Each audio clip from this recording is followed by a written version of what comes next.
First, we're going to hear from Dominic Carter, again, our CEO at the Carter Group and co-founder of the Living Best Professional Community. Many of you know Dominic from his many years in Japan. In addition to running the Carter Group's market research consultancy, Dominic is involved in some very exciting projects both here in Japan and abroad. He is my friend, my business partner, and a wonderful collaborator on a number of groundbreaking projects. I am so pleased to have been working with Dominic for all these years and to be introducing him today. Please welcome Dominic Carter.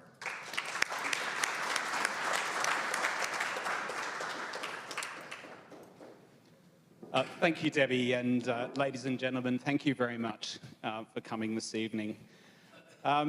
We started Living Best, I think it's about 2 years ago now, and the reason why we started Living Best is that we feel that the path that we walk as we age, it doesn't have to be predetermined. That image that we have of growing old and how undesirable that is and horrible, we want to change that. And we have choices, and with the combined insight of entrepreneurs, researchers, academics, investors, and the whole professional age tech community, we can opt for a path that's marked by independence and a superior quality of life for our older generations. I think it's also extremely important to remember why we're on this journey. So as we kick off our program for this evening, I'm going to start with a story about our users. So I'd like to start with, here we go, the Tanaka family. So this is a seemingly quite typical Japanese family. I'm going to start with Hiroshi. He's 49. He's actually the same age as I am. And he's a member of a generation that often gets called the baby Dankai. Now, these people are the children of Japan's baby boomers, the so-called Dankai generation.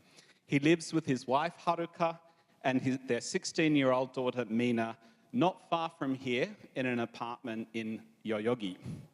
His father, Tatsuro, unfortunately passed away last year, but his mother, Yuko, who was born in 1949, still lives in the same house that they grew up with, and Hiroshi was actually an only child.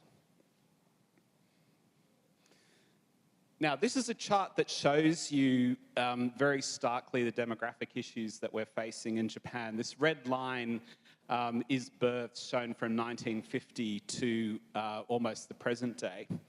And you can note that there's an almost unbroken trend downward in births over the years. And we can also see that deaths have been rising in recent years as well. Now, in fact, there were 2 baby booms in Japan. There was one in the late 40s, and something that is a little bit less known is that in the early 70s, there was also a mini baby boom in Japan. So these were, in the 70s, these were people like Yuko who had children like Hiroshi. So because those 2 generations, the Dankai and the baby Dankai, make up such a large proportion of the Japanese population, it's important to get to know them beyond the numbers. So coming of age in the 60s and 70s, the Dankai, or Japan's baby boomers, have been the backbone of Japan's consumer generation for decades. They are totally modern people, but still informed by traditional Japanese values with a strong emphasis on hard work and duty. They're not afraid of technology, but basically due to unfamiliarity and lack of habit, there can be some resistance there. On the other hand, the baby Dankai, they grew up in an era of technological advancement and are very open to having technology in their lives. They're actually not digital natives. That's more the generation that came after them. But they are proactive about health and wellness and accustomed to a tech-enabled lifestyle, and also very open to the intersection of health and wellness and technology. So it's very easy to imagine a situation where, as new age tech products become available, the baby Dankai are going to be buying these for their parents. they're going to be arranging it for their parents, and they're going to be advocating that tech for their parents. Now, what of course is even more interesting is that the baby Dunkai, because they have the experience of enabling tech for their parents, when we age, we're going to buy that tech ourselves. And so there's going to be a lot more competent preparation using tech with the baby Dunkai. So with that, I'll take you to the tonight's story. So I want to tell you two stories about the Tanakas. The first, unfortunately, is about the way that life unfolds all too often for aging people in our urban, disconnected environments. And then I want to tell you another story about this family, which outlines a future that's transformed by the types of technology that we're going to see this evening. So about 3 months ago, 8 a.m., Hiroshi's mother, Yuko, woke up feeling particularly stiff that day. She struggled to get out of bed, her limbs tangling with the sheets and her nightgown clinging uncomfortably to her back. She even noticed a little bit of blood on the sheets as her skin has grown so thin recently, and the friction sometimes causes a bleed. At 10 a.m., Yuko's routine was a silent affair. She went about her tasks with what we can say is a sense of detachment. While trying to pour herself a cup of tea, she noticed her hands trembling a little bit more than usual. At 12 p.m., eating alone, Yuko missed the days when the family would gather. Loneliness seemed to be a frequent companion these days. After a quick visit to the supermarket, Yuko kind of struggled to lift some shopping bags, a reminder that she needs to practice those exercises that her son's been telling her to do.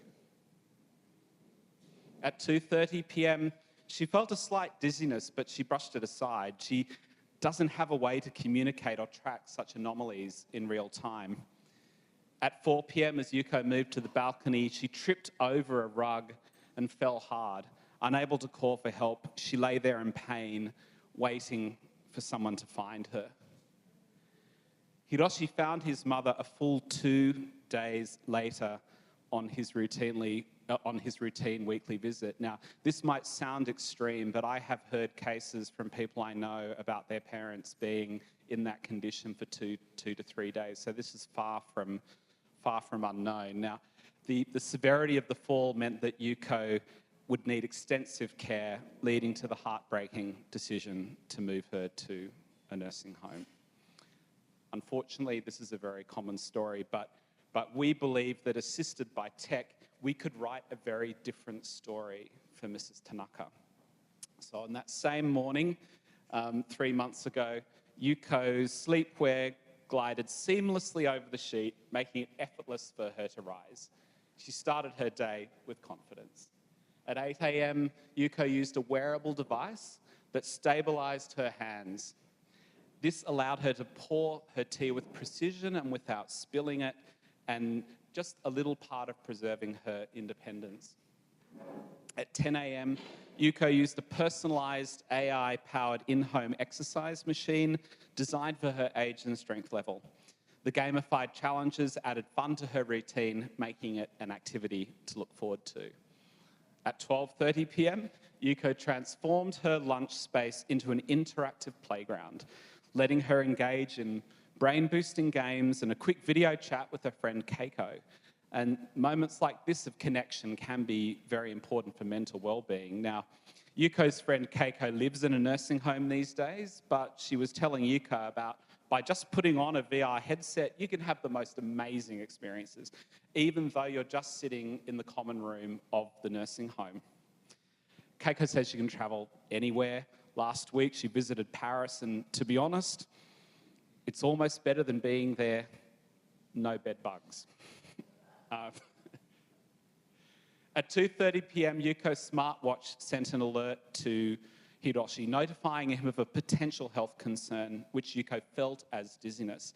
So Hiroshi was concerned enough to decide to check on her on the way home. You know, he thought maybe about 7 p.m. should be okay. Well, at 4 p.m, Hiroshi was informed of an anomaly in Yuko's movement, and the device sent an alert in real time. Hiroshi was immediately informed of the fall, ensuring immediate assistance.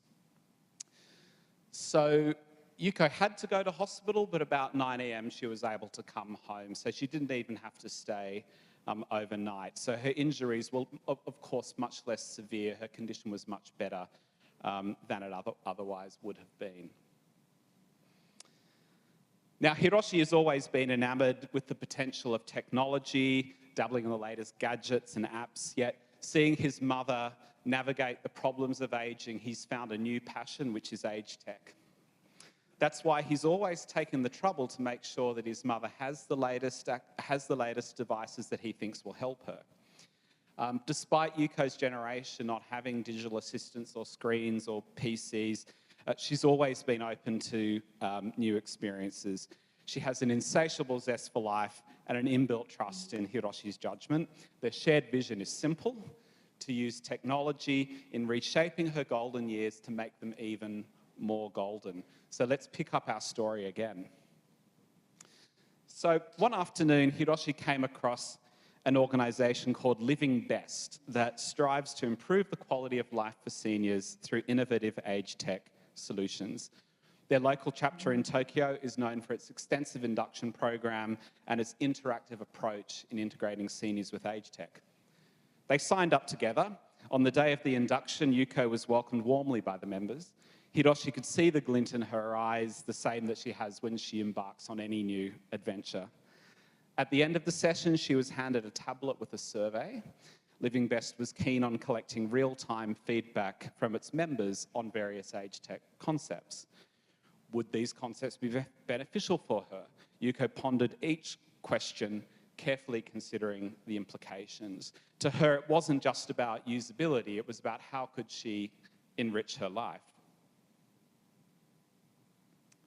A week later, they were invited to an exclusive event in Aoyama.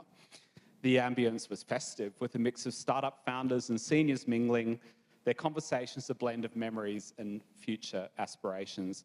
Yuko loved every moment, from the interactive tech booths to the heartfelt testimonials.